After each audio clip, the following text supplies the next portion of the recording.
So class आज हम BA first year semester 2 की book language and literature part 2 के 7 चैप्टर द चाइल्ड की समरी जो है डिस्कस करने वाले हैं। नेक्स्ट अपकमिंग लेक्चर में हम लाइन टू लाइन एक्सप्लेनेशन करेंगे।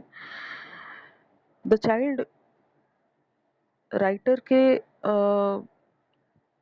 ऑर्थोडॉक्स और अनऑर्थोडॉक्स और प्रोग्रेसिव आउटलुक जो है उसको शो करता है कि किस तरह से उसने जो छोटी तंग सोच उस टाइम की होती थी उससे ऊपर उठकर जो है ये स्टोरी लिखी है। स्टोरी में क्या है, ऑथर का एक ब्राह्मण सर्वेंट है गंगू, जो कि एक लेडी गोमती से मैरिज करना चाहता है। हालांकि ऑथर इस चीज को अप्रूव नहीं करता क्योंकि गोमती एक लूज कैरेक्टर की लेडी है। Already she has run away from 3 of her husband and it is her 4th marriage. लेकिन गंगू जो है इस चीज को एग्री नहीं करता। वो कहता है कि लव जरूरी है लाइफ में। उसकी लाइफ में लव नहीं था, इसलिए उसने अपने हस्बैंड्स को छोड़ा। अब यहाँ पर जो है चाइल्ड स्टोरी जो है उस प्रोग्रेसिव आउटलुक को शो कर रही है प्रेमचंद के, जो उस टाइम से हटके था, उस टाइम की सोसाइटी से हटके। इस तरह से हमें इस स्टोरी से हमें ये पता चलता है कि उनका माइंड जो था कितना अपने टाइम से अलग था, अहेड था। जो बोल्ड स्टेप गंगू ने लिया वो अनथिंकेबल था उस टाइम के हिसाब से। इवन आज की डेट में भी कई बार इसे अगर रूरल एरिया के अकॉर्डिंग देखा जाए तो रेयर वर्क ही माना जाता है। सो गंगू जो है वो राइटर का, ऑथर का एक ब्राह्मण सर्वेंट है। हालांकि वह उसका सर्वेंट है, लेकिन ऑथर के आगे जो है वो कभी भी सर्वेंट की तरह नहीं रहता। उसको अपने ब्राह्मण होने पर काफ़ी नाज है और दूसरे सर्वेंट की तरह नहीं बिहेव करता। मतलब वो ये नहीं कि उसके मालिक ने किसी ग्लास में पानी पिया है तो वो उस ग्लास को हाथ लगाएगा। ना ही कभी ऑथर की हिम्मत हुई कि उसे कहे कि मुझे फैन फैन कर दो, मुझे गर्मी लग रही है। ना ही वो गंगू जो है घर के दूसरे सर्वेंट्स के साथ कभी मिलता जुलता है। दूसरे सर्वेंट्स को जो है ओपियम ड्रग्स वगैरह लेने की हैबिट है, लेकिन इसे बिल्कुल नहीं है। हालांकि गंगू जो है बिल्कुल अनपढ़ है, इलिटरेट है, लेकिन फिर भी जो क्योंकि वो जाति से ब्राह्मण है इसलिए अपने आप को जो है थोड़ा सा हायर लेवल का समझता है। हालांकि ऑथर जो है इस पर थोड़ा सा सटायर करता है कि ये तो उसको विरासत में मिला है, ब्राह्मण शब्द जो है। तो एक दिन जो है, वैसे ऑथर जो है कभी भी अपने सर्वेंट्स के साथ ज़्यादा घुलता मिलता नहीं है, ना उनसे फालतू बात करता है। तो एक दिन जब गंगू राइटर के पास आता है, ऑथर के पास, तो ऑथर एक बार तो सरप्राइज होता है कि ये मेरे पास किस लिए आया, कोई एडवांस लेने आया है या फिर किसी के कंप्लेन करने आया जो उसे बिल्कुल पसंद नहीं है। तो गंगू उससे कहता है कि मैं और किसी काम के लिए नहीं आया, मैं जस्ट अपने रेजिग्नेशन के लिए आया हूँ। तो ऑथर को काफ़ी शौक लगता है इस चीज़ से कि मैंने तो हमेशा अपने सर्वेंट्स के साथ जो है अच्छा बिहेव किया, उसके बावजूद जो है ये जॉब क्यों छोड़ना चाहता है। लेकिन गंगू उसे बताता है कि मुझे आपसे कोई कंप्लेन नहीं है, मैं इस जॉब को छोड़ना चाहता हूँ क्योंकि मैं गोमती से मैरिज करना चाहता हूँ। अब ऑथर जो है इस बात पर और ज़्यादा सरप्राइज्ड होता है क्योंकि गोमती जो है एक लूज कैरेक्टर की लेडी थी और पूरा विलेज जानता था कि उसके पहले भी 3 मैरिज हो चुकी हैं, विडो होम में रहती थी और हर बार क्या करती थी कि अपने हस्बैंड के घर से भाग आती थी और इस वजह से विडो हाउस वालों ने भी उन्हें घर से बाहर निकाल दिया। अब वो आसपास के एरिया में एक रूम रेंट पर लेकर रह रही थी और जितने भी इमोरल लोग जो थे उसके पास आते जाते थे। फिर भी ऑथर को हैरानी होती है कि गंगू ऐसी लेडी से मैरिज करना चाहता है।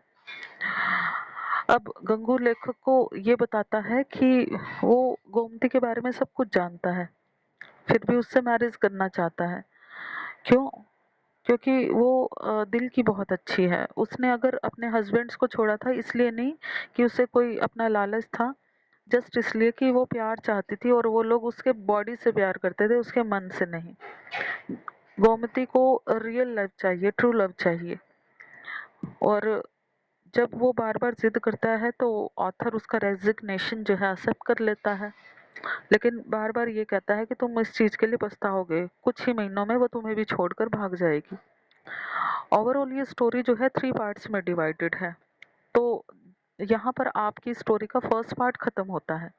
अब सेकंड पार्ट में क्या है कि गंगू जो है गोमती से मैरिज कर लेता है। एक अ, झोपड़ी में रहने लगता है उसके साथ, और एक जो अ, छोटा सा ठेला टाइप सा जो होता है खाने पीने का सामान बेचकर जो है अपनी लिविंग अर्न करता है। एक दिन ऑथर की मीटिंग होती है गंगू से। उसे होप होती है कि उसके फेस पर जो है होपलेसनेस दिखाई देगी, लेकिन गंगू तो आज भी खुश नजर आ रहा है। उसे ऐसा लगता है कि मैं कम कमाता हूँ लेकिन खुश हूँ।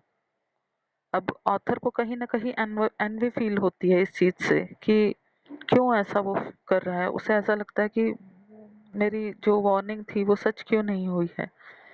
अब 5 मंथ्स बीत जाते हैं। ऑथर को एक दिन पता चलता है कि गोमती भाग गई है गंगू के घर से। अब उसे बड़ी खुशी सी होती है अंदर से कि उसकी फुलिशनेस का उसका जो है रिवॉर्ड उसे मिल ही गया। अब ऑथर उससे मिलता है, उससे कहता है कि देखो मैंने तुम्हें तो कहा था। अंदर से तो खुश हो रहा है लेकिन उससे कहता है कि देखो तुम्हें धोखा दे दिया, मैं तो तुम्हें कह रहा था। जानबूझकर जो है सिंपैथी शो करता है।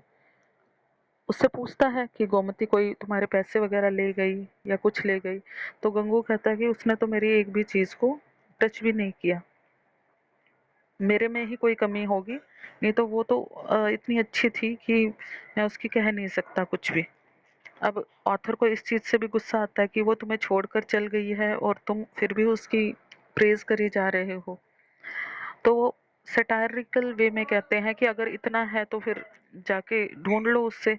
तो गंगू कहता है हाँ मैं उसे ढूंढूंगा, और जहां भी होगी मैं उसे घर लेकर आऊंगा। यहाँ पर हमारी स्टोरी का सेकंड पार्ट भी कंप्लीट हो जाता है। और इस थर्ड पार्ट में आगे ऑथर जो है 1 मंथ के लिए जब आउट ऑफ स्टेशन चला जाता है तो नैनीताल वगैरह जो है कुछ एरिया में चला जाता है ऑथर जो है 1 मंथ के लिए। तो वहां से आने के बाद एक बार गंगू से फिर से मिलता है और बहुत खुश सा नजर आ रहा है। उसकी आर्म्स में जो है एक छोटा सा चाइल्ड है, एक इन्फेंट चाइल्ड 1 मंथ का। तो ऑथर उससे पूछता है गोमती तुम्हें मिल गई? तो वो बताता है कि हाँ ये उसका बच्चा भी गोमती का है। लखनऊ के विमेन हॉस्पिटल में थी गोमती। उसने अपनी फ्रेंड से कहा था कि गंगू ज़्यादा परेशान हो तो उसे बता देना कि मैं लखनऊ गई हूँ। तो गंगू कहता है कि मैं फटाफट लखनऊ गया और वहां से उसे ले आया और साथ में मुझे ये एडिशनल गिफ्ट मिला है। तो अब ऑथर जो है उससे सटायरिकल वे में ये पूछता है कि तुम्हारी मैरिज को कितने महीने हुए हैं। तो गंगू रिप्लाई करता है कि 6 महीने हुए हैं। तो ऑथर इस बात पर कहता है कि 6 महीने में तुम्हारा ये बेबी भी हो गया। हालांकि ऑथर जो है उसे इशारा कर रहा है कि ये तुम्हारा बेबी नहीं है। गंगू इस बात को समझ भी जाता है। वो मानता है कि ये बेबी जो है गोमती का और उसके उससे प्रीवियस जो हस्बैंड या लवर है उसका है। लेकिन वो कहता है कि अब ये बेबी मेरा ही है, क्योंकि गोमती के लिए मैं हमेशा लॉयल रहा हूँ। तो जो उसका वो मेरा। अब ये चीज सुनकर जो है ऑथर का दिल पिघल जाता है। पता नहीं एक अंदर से कुछ अलग सी फीलिंग उसके अंदर आती है, जो अंदर की उसकी हेट्रेड की फीलिंग थी, नफरत की फीलिंग थी, वो खत्म हो जाती है। और वो गंगू से उस बच्चे को लेकर गोद में उठा लेता है, उसे चूमने लग जाता है। तो गंगू इस बात पर कहता है कि गोमती के आगे मैं हमेशा आपकी तारीफ करता हूँ और कहता हूँ कि आपसे चल के मिले, लेकिन वो शर्माती है। तो लेखक इस बात पर कहता है क्योंकि अब तक वो अपनी अच्छाई दिखा रहा था लोगों के आगे, अब उसके आगे से वो कर्टन हट गया है कि मैं अच्छा हूँ और मैं बहुत बड़ा हूँ। तो इस बात पर राइटर कहता है कि मेरे जैसे अपवित्र आदमी से वो क्यों आकर मिले, मैं खुद चलकर गोमती से मिलने जाऊंगा। और उस बच्चे को गोदी में उठाए हुए जो है राइटर उठ कर चल पड़ता है गंगू के साथ गोमती से मिलने के लिए, और यहाँ पर आपकी स्टोरी एंड होती है। आई होप आप लोगों को क्लियर आई होगी ये सभी।